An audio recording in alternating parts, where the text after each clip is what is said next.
விஜய் வெற்றியால் தமிழகத்தில் இருந்து வந்த இருதுருவ அரசியல் முடிவுக்கு வருகிறது. 3 துருவ அரசியல் ஆரம்பமாகிறது. தமிழகம் கர்நாடகமாக மாறியிருக்கிறது. 2 கழகங்களும் சேர்ந்து 2,23,00,000 வாக்குகளை பெற்றுள்ளன. மொத்தமாக 45% வாக்குகளை பெற்றுள்ளன. அதே நேரம் தாவேக 1,72,00,000 வாக்குகளை பெற்று 36% உள்ளது. விஜய்க்கு வாக்குகளை வாரி வழங்கிய மக்கள் பெரும்பான்மையை வழங்கவில்லை, ஒரு செக் வைத்துள்ளனர். திமுக கூட்டணியில் உள்ள கட்சிகளை தன் பக்கம் சேர்த்துக் கொண்டால் விஜய்க்கு மெஜாரிட்டி கிடைத்துவிடும். அதிமுக எம்எல்ஏக்கள் 10 பேரை தாவேகாவில் இணைத்து எம்எல்ஏ பதவியை ராஜினாமா செய்ய வைத்து இடைத்தேர்தலில் தாவேகா வேட்பாளர்களாக நிறுத்தி அவர்களை வெற்றி பெறச் செய்து தாவேகாவை நேரடியாக மெஜாரிட்டி பெற வைக்கும் திட்டம் உள்ளதாக கூறப்படுகிறது. திருச்சி கிழக்கிலிருந்து விஜய் ராஜினாமா செய்வார். அதைத் தொடர்ந்து அங்கு நடைபெறும் இடைத்தேர்தலில் திரிஷா போட்டியிடுவார். திருவல்லிக்கேணி முஸ்லிம்களின் வாக்குகளால் தான் உதயநிதி தப்பித்தார். மன்னடி முஸ்லிம்களின் வாக்குகளால் தான் சேகர் பாபு ஜெயித்தார். கிறிஸ்தவர்கள் வாக்கு சிதறியது. கோலஹலாஸ் டிவி யூடியூப் சேனல், இது வாய்மையின் எக்காலம். வணக்கம் நண்பர்களே. தமிழகத்தின் 17வது சட்டப்பேரவைக்கான தேர்தலில் சாதனை படைத்திருக்கிறார் விஜய். அவரது தமிழக வெற்றிக் கழகம் கூட்டணி அமைக்காமல் தனித்து போட்டியிட்டே 108 தொகுதிகளில் வாகை சூடி உள்ளது. மெஜாரிட்டிக்கு 10 தொகுதிகள் குறைவாக பெற்றுள்ளது. விஜயின் வெற்றி தமிழக அரசியலின் போக்கையே மாற்றி அமைத்திருக்கிறது. 2026 தேர்தலுக்கு பிறகு தமிழக அரசியல் அடியோடு மாறப்போகிறது என்று திருமாவளவன் சொன்னது பலித்திருக்கிறது. தமிழக அரசியலில், மாநில அரசியலில் நாம் கவனம் செலுத்த வேண்டியிருக்கிறது. இந்த சட்டமன்ற பொதுத் தேர்தலுக்கு பிறகு தமிழ்நாட்டு அரசியல் சூழல் வெகுவாக மாற இருக்கிறது. விஜய் தவிர்க்கப்பட முடியாத அரசியல் சக்தி என்று வைகோ வர்ணித்தபடியே நடந்திருக்கிறது. TVK will be a force to reckon with, and it may produce surprises when the results are declared. There is a possibility, there is a swing among the students and first-time voters in favor of TVK. Vijay அடைந்திருக்கும் வெற்றியின் தன்மை, அதற்கான காரணம் அவரது வெற்றி தமிழக அரசியலில் நிகழ்த்தியுள்ள நிகழ்த்த போகிற மாற்றங்கள், இவை அனைத்தும் குறித்து நாம் அலசப் போகிறோம். தமிழகத்தில் 1967க்கு பிறகு முதன்முறையாக கழகங்கள் இல்லாத ஆட்சி அமைய போகிறது. சுதந்திரத்துக்கு பிந்தைய தமிழகத்தில் முதன்முறையாக சிறுபான்மை சமூகத்தை சேர்ந்த ஒருவரின் தலைமையில் ஆட்சி அமைய இருக்கிறது. முதன்முறையாக 2 கழகங்களும் ஒரே நேரத்தில் ஒரு சேர எதிர்க்கட்சி வரிசையில் அமரப்போகின்றன. விஜய் வெற்றியால் தமிழகத்தில் இருந்து வந்த இருதுருவ அரசியல் முடிவுக்கு வருகிறது. 3 துருவ அரசியல் ஆரம்பமாகிறது.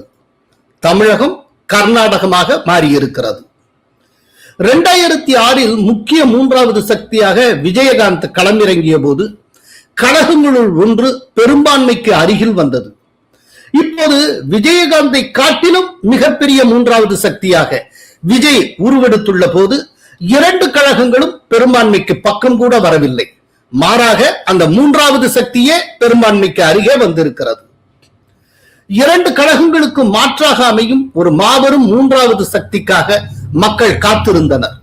அதை விஜய் வடிவத்தில் அவர்கள் பார்த்தனர். ரஜினி கட்சி ஆரம்பித்திருந்தால் விஜயை போலவே சாதித்திருப்பார். ஆனால் கட்சி ஆரம்பிக்கும் துணிச்சல் சூப்பர் ஸ்டார் ரஜினிக்கு இல்லை, விஜய்க்கு இருந்தது. சாதித்து காட்டியிருக்கிறார். ஒரு சைலண்ட் வேவ் தமிழகத்தில் அடித்திருக்கிறது. இதை எவரும் யூகிக்கவில்லை. 1977 நடந்த தேர்தலை போல, அதில் ஜனதா கட்சி ஜெயித்ததை போல இந்த முறை விஜய் ஜெயித்திருக்கிறார். 77ல ஜனதா கட்சி ஜெயிக்கும் யாருமே நினைச்சு பார்க்கல.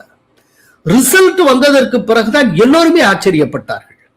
வட இந்தியா முழுக்க ஜனதா கட்சியின் அலை வீசியது. இந்திரா காந்தியும் சஞ்சய் காந்தியும் தோற்றார்கள். அதுபோலவே இந்த தேர்தலில் கொளத்தூரில் ஸ்டாலின் தோற்று இருக்கிறார். யாரும் எதிர்பார்க்கல. விஜயுடைய வெற்றியை இன்னொரு வெற்றியோடையும் நம்ம ஒப்பிடலாம். இந்த சைலண்ட் வேவ் அப்படிங்கிறதுக்கு 2015 டெல்லியில ஆம் ஆத்மி வென்றது போல அப்படின்னு சொல்லலாம். 2015 ஆம் ஆத்மி டெல்லியில 70க்கு 67 சீட் வென்றது. அந்த ரிசல்ட் வர்ற வரைக்கும் ஆம் ஆத்மி இவ்வளவு பெரிய அளவில் வெற்றி பெறக்கூடிய கட்சின்னு யாருக்குமே தெரியல, தோன்றவே இல்லை, சைலண்டா இருந்தது. திடீர்னு பாத்தீங்கன்னா அப்படியே ஒரு பெரிய பூகம்பம் வெடித்தது போல ஆம் ஆத்மி வென்றது. இப்ப அந்த மாதிரியான ஒரு வெற்றியை விஜய் தனித்து போட்டியிட்டே பதிவு செய்திருக்கிறார், கூட்டணி கூட இல்லை. விஜயனுடைய வெற்றி எப்படி சாத்தியமானது? படித்தவர்கள் முதல் பாமரர்கள் வரை மாறி மாறி கழகங்களுக்கு வாக்களித்து சோர்ந்து போயிருந்தார்கள். 7 முறை அதிமுகவும் 6 முறை திமுகவும் ஆட்சி செய்து விட்டன. இந்த முறை விஜய் புதிதாக வந்திருக்கிறார். அவருக்கு வாய்ப்பு கொடுத்து பார்ப்போம், தாவேகாவுக்கு ஓட்டு போடுவோம் என மக்கள் முடிவெடுத்தனர். கருத்து கணிப்பாளர்களிடமோ வேறு எவரிடமோ தங்களை காட்டிக்கொள்ளாத அந்த சைலண்ட் வாக்காளர்கள் தேர்தல் நாளில் என்ன செய்ய வேண்டுமோ அதை செய்தனர். விளைவு விஜயின் மாபெரும் வெற்றி. அப்படியெனில் 2 கழகங்களும் இனி அவ்வளவுதானா என்கிற கேள்வி எழுகிறது. ஆனால் கழகங்களை எளிதாக மதிப்பிட்டு விட முடியாது. திமுக 1,19,00,000 வாக்குகளை பெற்றிருக்கிறது. இது 24.19% ஆகும். அதிமுக 1,04,00,000 வாக்குகளை பெற்றிருக்கிறது. இது 21.21% ஆகும். 2 கழகங்களும் சேர்ந்து 2,23,00,000 வாக்குகளை பெற்றுள்ளன. மொத்தமாக 45% வாக்குகளை பெற்றுள்ளன. அதே நேரம் தாவேக 1,72,00,000 வாக்குகளை பெற்று 36% உள்ளது. அப்படி இருக்கையில் 2 கழகங்களையும் அவ்வளவு எளிதாக ஒன்றுமில்லை என்று சொல்லி கடந்துவிட முடியாது. அதே நேரம் விஜய்க்கு வாக்குகளை வாரி வழங்கிய மக்கள் பெரும்பான்மையை வழங்கவில்லை, ஒரு செக் வைத்துள்ளனர். வேறு சில கட்சிகளை நம்பித்தான் ஆட்சியை நடத்தியாக வேண்டும். அப்போது ஒரு $1 மில்லியன் கேள்வி எழுகிறது. பெரும்பான்மை பெற விஜய் என்ன செய்ய வேண்டும்? விஜய் எப்படி ஆட்சி அமைக்கப் போகிறார்? திமுக கூட்டணியில் உள்ள கட்சிகளை தன் பக்கம் சேர்த்துக் கொண்டால் விஜய்க்கு மெஜாரிட்டி கிடைத்துவிடும்.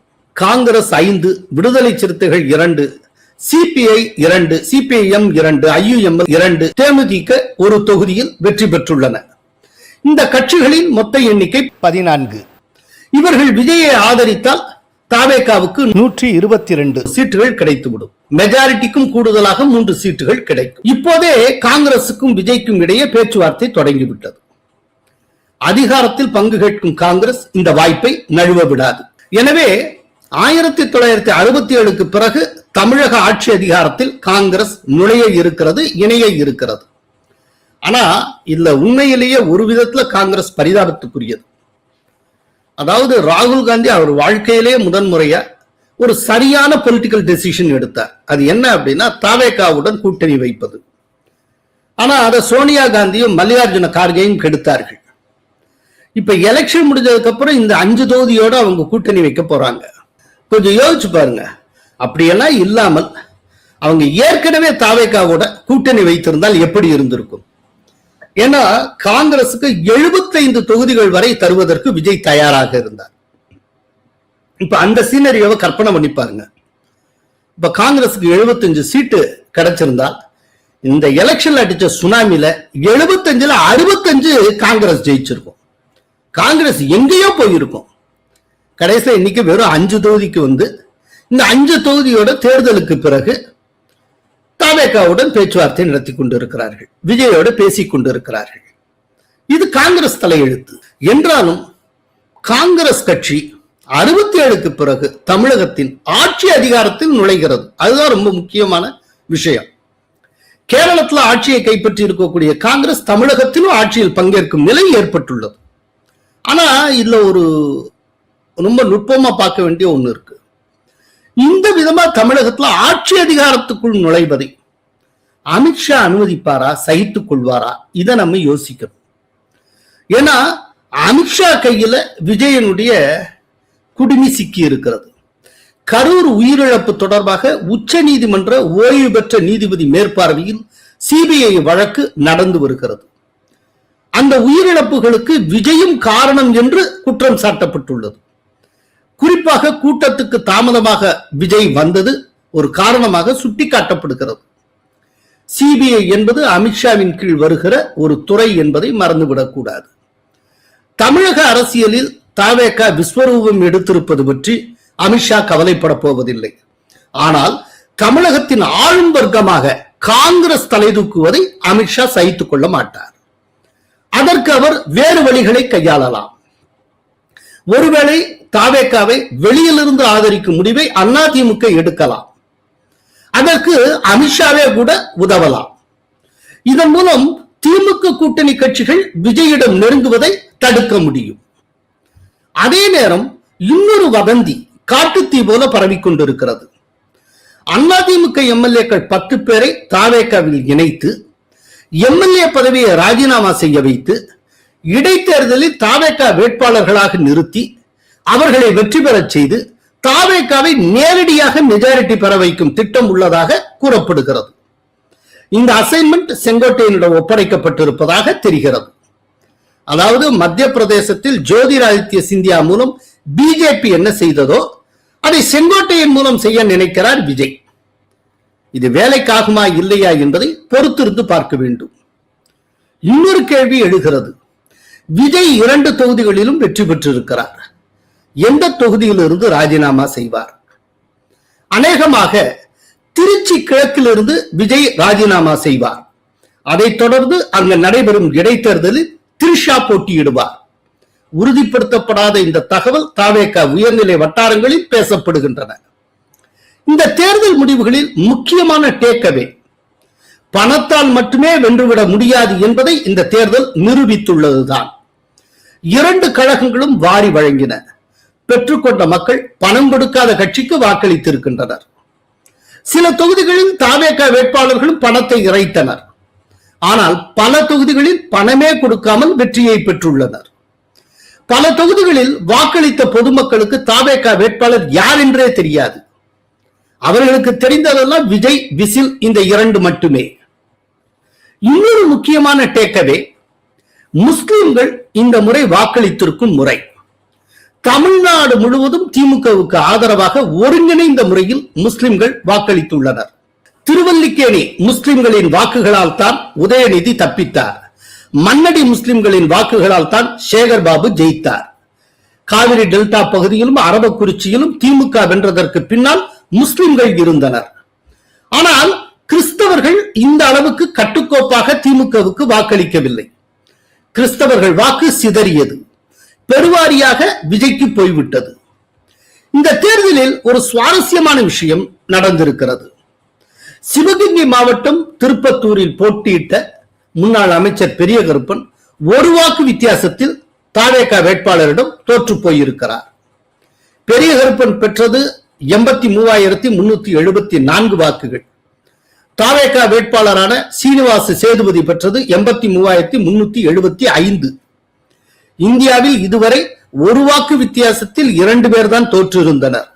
இப்போது அந்த வரிசையில் 3வது நபராக சேர்ந்திருக்கிறார் பெரிய கருப்பன்.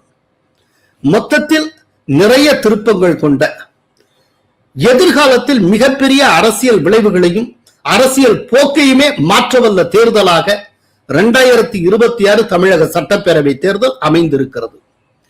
இதுல தவேகாவுடைய வெற்றி இப்ப நான் சொன்ன விஷயங்களை தாண்டி இன்னும் நிறைய ஒரு பரிமாணங்கள் கொண்டது. அதை இனிவரும் காணொளிகளையும் நான் கூறுவேன். ஆனால் இப்போதைக்கு ஒண்ணு சொல்லணும். விஜயனுடைய வருகையால் நல்லதோ கெட்டதோ கழகங்களுடைய ஆதிபத்தியம் முடிவுக்கு வந்திருக்கிறது. கழகங்களற்ற தமிழகம் ஒன்று இப்போது உருவாகி இருக்கிறது. பட் இது அப்படியே நீடிக்குமா இல்லையா நமக்கு தெரியாது. அரசியல்ல வெற்றியை காட்டணும் ரொம்ப முக்கியம். அந்த வெற்றியை தொடர்ந்து தக்க வைத்துக் கொள்வது, சஸ்டெயின் பண்ணணும். அது சவாலுக்குரிய விஷயம்.